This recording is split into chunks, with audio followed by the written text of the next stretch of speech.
Welcome to the Mental Advantage Podcast.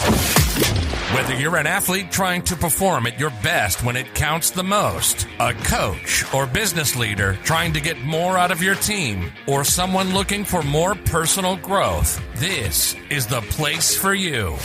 This podcast is your map to guide you to the right mindset, systems, and strategies you need to become the best version of yourself. And now, here's John Cullen and Brandon Allen.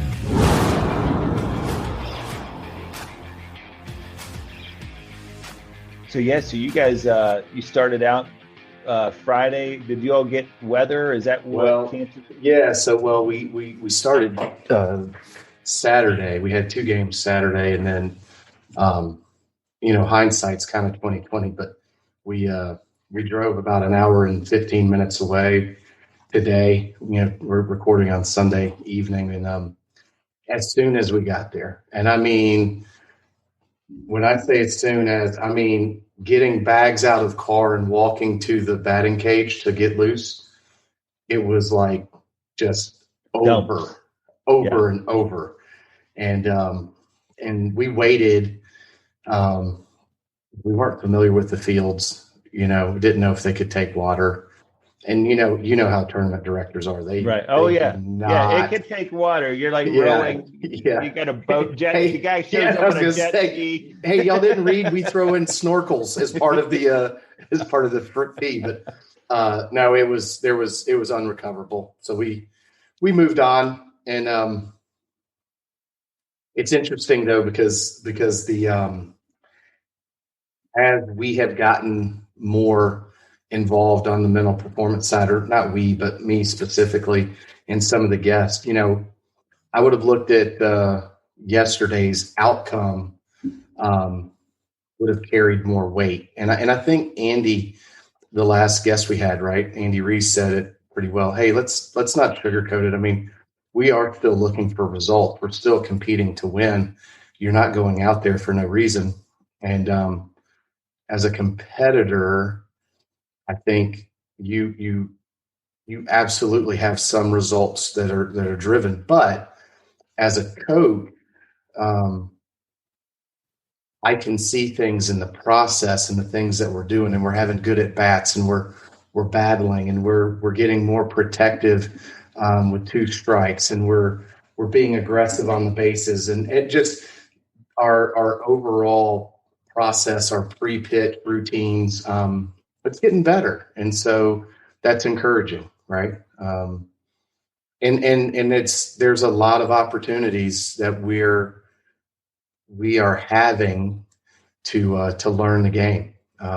It's a challenge. I mean, you and I growing up, we talked about it a little bit. I mean, you had the Reds that you could watch every day. I had the Braves every day. The Cubs were on every day. And those were about all that we had.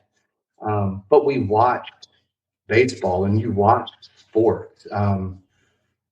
There's just so many options today. So that sport-specific IQ is so absent today in players. And the athleticism is probably actually better than when we came up. Totally agree. Right? Yeah, totally agree. But the intelligence level, I mean,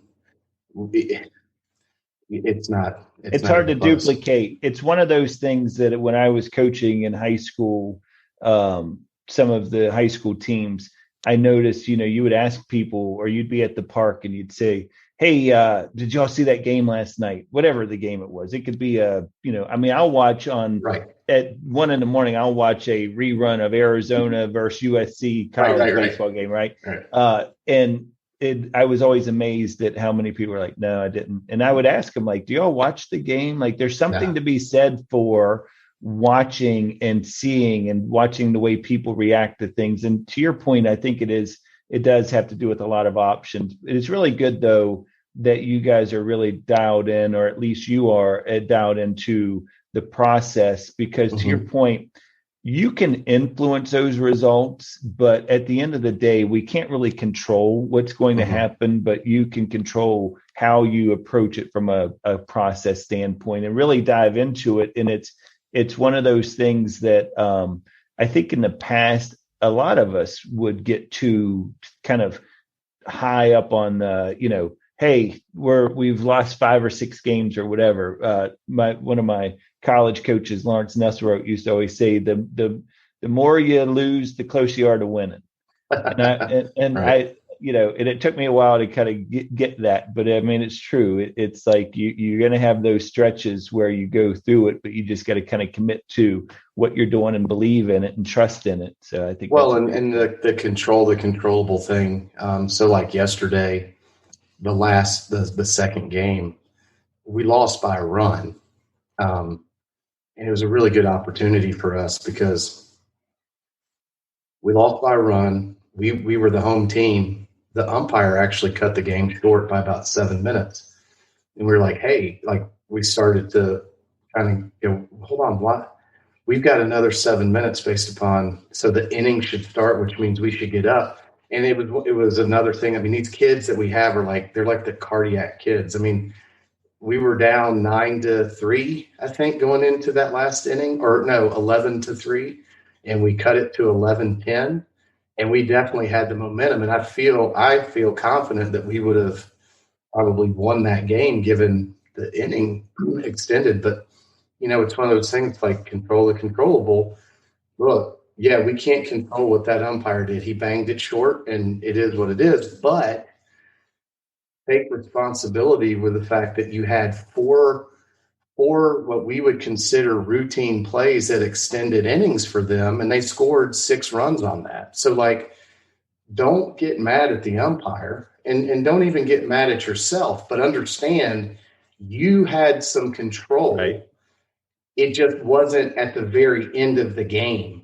And I think that's, people tend to focus on that last thing, whatever it is, and they don't dial into the fact that, yeah, but, 10 steps earlier, you made a decision that took you down one path or the other, and it absolutely influenced the outcome. The last second shot didn't beat you. It's the layup, the layup that was unimpeded in the second quarter. That you didn't get back. You pulled up and didn't want to contest. Yeah. And, but everybody looks at the last second shot, but there's always going to be those moments. And speaking of cardiac kids, by the way, little shout out to Coach Meg, because that team, I told you, so I've started out the season 4-0, but last week, earlier in the week, they played a doubleheader, and second game of the doubleheader, I turn it on to watch it online, and they're down 3-0. So they proceed to score 10 runs in the fifth to go ahead and take the lead there. But then yesterday I was watching, and they had a second game of a doubleheader that it was like 7-6 in the sixth and 7-6 in the seventh, but both times, and they're winning. Both times they are hanging on, man. I mean, like runners in scoring position just grinding it out, like having to really play pitch to pitch and commit to it. And I mean, it's so great to see. And I love it because you can tell just the emotion of it. That's what we miss, right? Is that those games like that. Like we say all the time, I mean, pressure is a great thing. Like, you don't want to be in games where you don't have pressure, because it just means it doesn't mean anything. So I remember playing in a game. It was that summer that I went to upstate New York to play in that wooden bat league, and we're in a game and we're grinding, and I'm loving it. And I said something, I don't even remember what I said and at the time, and I remember I was playing for Coach Perno, who went on to be at Georgia. Marshall and Georgia, yeah. Yeah. And so he turned around and he said, "What'd you say?" And I repeated. He goes, "Do you mean that?" Because I think there was an expletive, and I was like, "Let's get after there, blah, blah, blah." And he was like, "Do you mean that?" And I said, "What are you talking about? Do I mean it?" Yeah, I mean it. Like, I'm not living, 2,000 miles away from in the basement of some house. Yeah, like seriously, like I was in the basement of the Silence of the Lambs to play baseball, to not come out here to compete. Are you kidding? Right. So, yeah. No, I'm telling you, it's but it's interesting. And that brings me to something I was wanting to talk about tonight is, so I don't remember which guest it was. Somebody had brought up the fact that there's this Netflix special called The Playbook. It's a documentary. It's got like 4 or 5 episodes. And the first episode I started to watch today, and it's on Doc Rivers. The basic premise of this is Netflix goes and they talk to 5 or 6, like Don Staley from South Carolina is one of the coaches, and they just basically pick their brains about what are your life rules, your keys to success in life. And so Doc Rivers was talking about something. He said he never called it practice. And the reason he made me think about this is that this is perspective. And I want to kind of unpack this for a second, because what you just said about being excited, being motivated in a way to be in those big moments, or like the closer the game gets, really it's like the challenge is what's exciting. That's a great opportunity for you. So he said, he was talking about the perspective change, and he said he never used the word practice when he was growing up. He would always say, I get to go play basketball. Or people would say, what do you got going on? Instead of saying, I have to go to practice, he would say, I'm going to play basketball. And I was thinking about this, and I talked to some of the teams about the 2 little words that can make a huge difference in creating your mindset and perspective, is the difference between have to and get to. Get to, yeah. And so so if you think about this, and the listeners out there, so oftentimes you're going to hear people say things like, I have to take the kids to practice, or I have to go to this meeting. I have to finish this project. Here's one. I have to go see my parents this weekend. So instead of that, change it to, I get to take my kids to practice. I get to go to this meeting. I get to see my parents. And I think it's a great perspective change that you will have, because now all of a sudden you're coming at it from gratefulness, gratitude, instead of stress. Well, one's an opportunity and one is an obligation. Right. Yes. Right. One is I'm obligated to go do this. I've semi-committed, because I would question your commitment if you have to. Right. Right. But I have to go. That's an obligation. Yeah. I get to go as an opportunity. Absolutely. And there's to your point, that's a huge shift in how you look at things. It's a huge, huge shift. And some people may think it's silly, but it makes all the difference in the world when you walk through those doors. Yep. The attitude you bring to it. I mean, you think about a player who's showing up to practice with the mindset of, I get to practice today. Yeah. I get to spend 2 hours with my teammates, my friends. I get to do that, versus, I have to go to practice. And here's my favorite one. And I know you've heard this before, and I shake my head every time I hear somebody say this, is, you'll have a male friend who, usually it's male friends and not female friends say this, but they'll say, I have to watch my kids this weekend. And I'm like, you're not a babysitter. You're not a babysitter. You're the dad. Those are your kids. I hate to tell you. Yeah. Yeah. And I've heard that, and I've even heard that, I've got to babysit, and I'm thinking, homeboy, right. We can talk about why you have those children. How much do you get paid to babysit? Yeah. So but I really think that the last thing I was going to say about that is, I really think this hit home for me, especially, I think when you've lost a parent, I think you start to really appreciate this idea of, I get to go see my parents versus I have to go see my parents. And even if it just is, I don't care if you live in the same town with them and they just want you to stop by to do something or whatever, really take that gratitude approach to it of, I get to go do this, especially, even with kids, but you're going to miss those moments. I'm telling you right now, when your kids go off to college or they move away, it's a really big thing. So I just want to challenge the listeners this week to change those two words, change your have tos into get tos, and just see how your week goes, and what a different mindset, by bringing a different mindset to it, how that will change the way that your week, you accomplish some of these tasks that you have on your, not tasks, That's awesome. I shouldn't say. I like that. To the things you get to do. Yeah, I almost fell into it myself. So, hey, how's 75 hard going, by the way? We haven't talked about this. Well, I'm a little disappointed. I got to day 69, of course. And we had a tournament, and the way, for the listeners that don't know, hard 75 is basically this challenge that you take, and it's Andy Frisella in that guy's name. Yeah. And so you have to work out twice a day. One of them has to be an outdoor type of a workout for 45 minutes. The other one is what it is. It's to drink a gallon of water, follow some type of a nutrition plan, read 10 pages of nonfiction self-help type of a book, and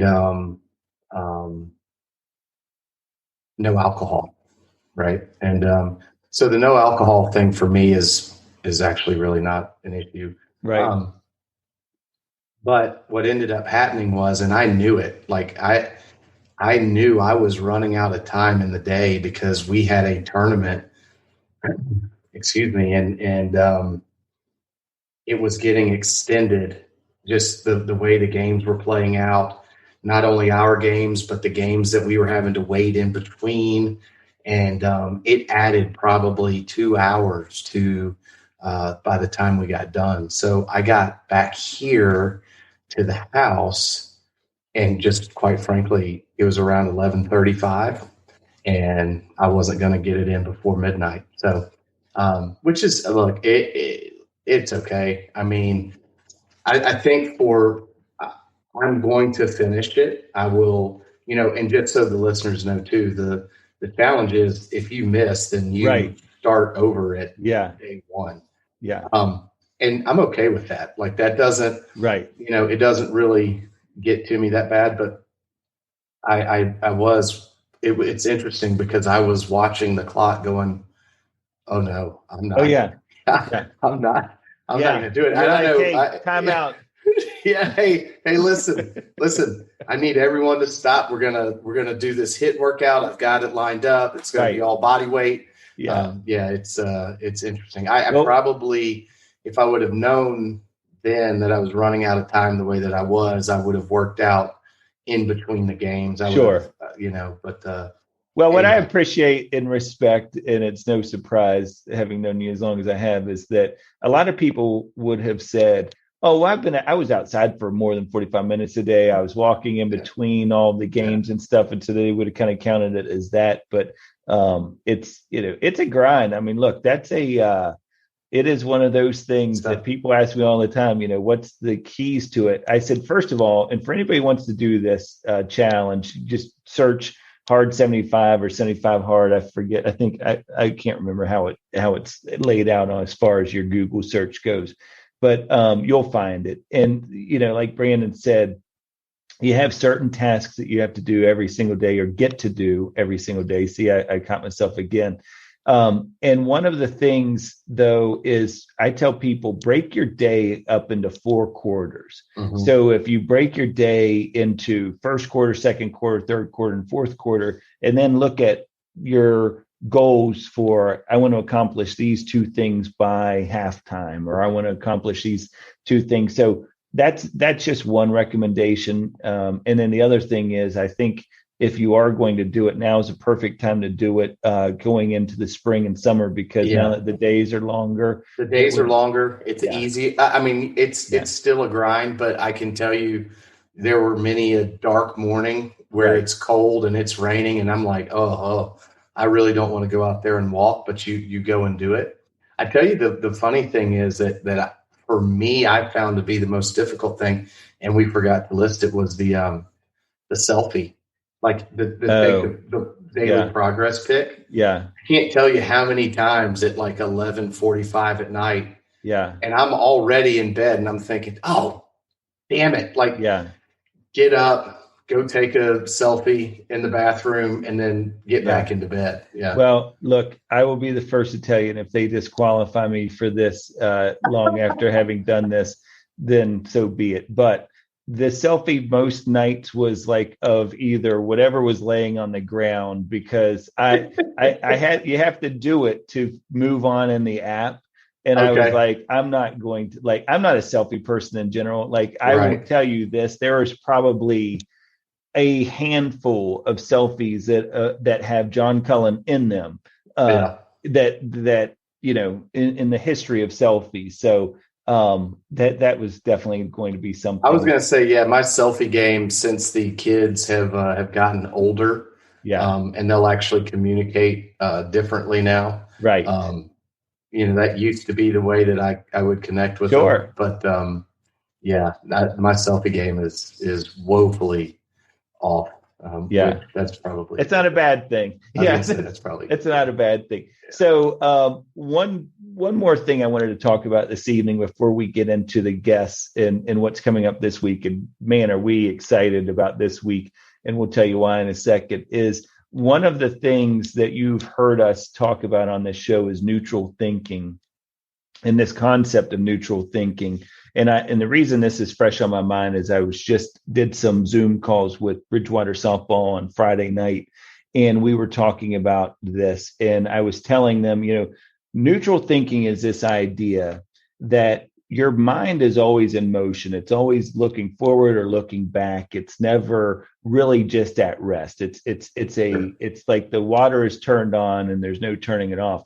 But it's also, and I believe Andy mentioned this the other night on the show when he was saying, you know, it's not as easy just to say shut off your brain. It's one of those things that you have to acknowledge that you're having these thoughts, own your thoughts, that you're, you know, but just let them pass. So one of the practices for neutral thinking is to really just sit in, you know, with yourself sometime in silence and just concentrate on your breathing to make sure you're getting yourself in the present moment. But then just every thought that comes into your mind, which we all know they'll come into your mind, is just observe them like you would observe, like you're standing on the corner observing cars going by. But observe these thoughts, acknowledge the thought, good, bad, or indifferent, and then just let that thought pass. It's just literally focusing on being present moment. But then as these thoughts are coming into your head, you just let them pass by and acknowledge them. But, you know, it is a really good exercise to get you back into the moment. And we've talked about before the importance of breathing and how by focusing on doing something that your body automatically does, it will get you really present moment focused. But I wanted to talk about that because, as we said, for these shows that will be airing on Tuesday, it will be a chance to dig a little deeper into some of the things we've talked about on previous shows and maybe not spend enough time about. So that's the thought behind neutral thinking. Yeah, and I think it's actually it's almost one of those slow down to speed up. You know, as a coach, I think, you know, we tell players that a lot, and I think that exercise is one that everybody can take advantage of. Absolutely. I mean, really, because the other thing that happens when you do that, John, is you really do you're able to take an inventory of kind of what's coming through, so that you can really take an idea. And if you're being honest with yourself, you can go, wow, I really look at things in a negative light, or, man, you know what? I'm a pretty positive person. Like, in general, this is something that I have a pretty good outlook on things. And if I have negative thoughts, why is that? And then if the role is reversed and you say, hey, I have some negative stuff, but, you know, every time I think of this or this, you know, that brings out some positivity in me. Then you can start realizing maybe I should be doing more of that. I think it's a really good exercise to. And look, I mean, negative thoughts are not always bad, and nor are thoughts that make us anxious. I mean, I think about it as a parent, there's certain things that we could almost refer to as instincts, is that having that thought pop in your head, when you're watching your children play on a playground and there's they're playing on a swing or they're doing something that there's potential for danger if done incorrectly or the wrong way. That thought that pops into your head about something potentially going wrong is not a bad thing if it means you're going to now say to that person, hey, let's please not swing your sister over the bar, right? Like, I mean, it's like, hey, could you put that rock down? Right. Yeah. No, I think that you're right. And I what I'm talking about is more of a just self-inventory, where, you were talking about earlier, the have to versus the get to. This is an exercise that kind of really allows you to focus on that. Are you a have to or get to? Yeah. So it's really good. All right. So we've been waiting for this announcement. You guys have heard us mention his name before on this show, but I can't tell you how excited we are to have this coming week on our Friday show. You're going to be hearing from Dr. Morris Pickens. And it's actually part of a Grand Slam collection of shows that we're going to be having. And the reason it's going to be called the Grand Slam collection is because, first of all, let's talk a little bit about Dr. Mo. So Dr. Mo, as he's known, is a sports psychologist who coaches athletes and business professionals to learn how to choose success and reach their highest potential. He's somebody who works with a lot of PGA Tour members, Zach Johnson, for example, Stuart Sink, Lucas Glover. But in addition to working with these tour players, he also provides consulting efforts and services to NFL players, collegiate teams, and various corporate sales and service organizations. But here's the thing. Dr. Mo is actually going to, he's agreed to meet with us every week leading into a major on the tour. So a major is the Masters, a major on the PGA Tour is the PGA Championship. It's the Open Championship, and then also the US Open. So it's a really unique opportunity for us, and one that we're so excited about because he's going to break down a lot of the things for us. And we're going to break these shows up into 4 different shows. And in each one of the shows, he'll break down another piece of some of the information systems and strategies that he uses with his players that he's working with. He's going to talk about how to prepare leading up to, practice, for example, how to prepare on all the off the course stuff, how all the on the course stuff. But what's great is because he has that experience also working with corporate sales and service organizations, he's going to be able to apply it and share with us. He's also an author of a couple of books, by the way, just dropping that in there. But he's going to be able to share how this can apply to those of us who are listening who aren't, shooting par every time that they go out or expect to shoot par every time they go out. Dr. Mo would need to do a lot more than share what he would to get me. We needed Dr. Mo that day that you went golfing with my dad and I, when you decided. The day that I decided on the 15th hole. Well, I'll be honest, I didn't really decide as much as my golf bag that had no more golf balls decided I was done for the day. But I want to say that your dad, with probably the best line ever on a golf course, when he said, I would have quit. He said, "Hey, well, hey, Dad, I think Brandon's got to take off. He doesn't have any golf balls." And I believe his quote was, "Oh, if I was him, I would have left about 6 holes ago." It was awesome.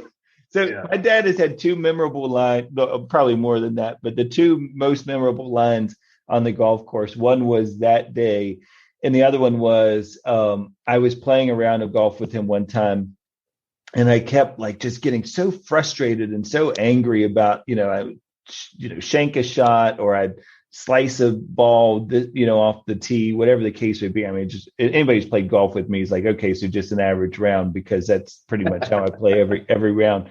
But he doesn't say a whole lot by nature. And then, and so we're just riding along, and this is now on like the 5th or 6th hole. And he finally turns to me as we're in the cart, and he said, "John, you're not good enough to get mad."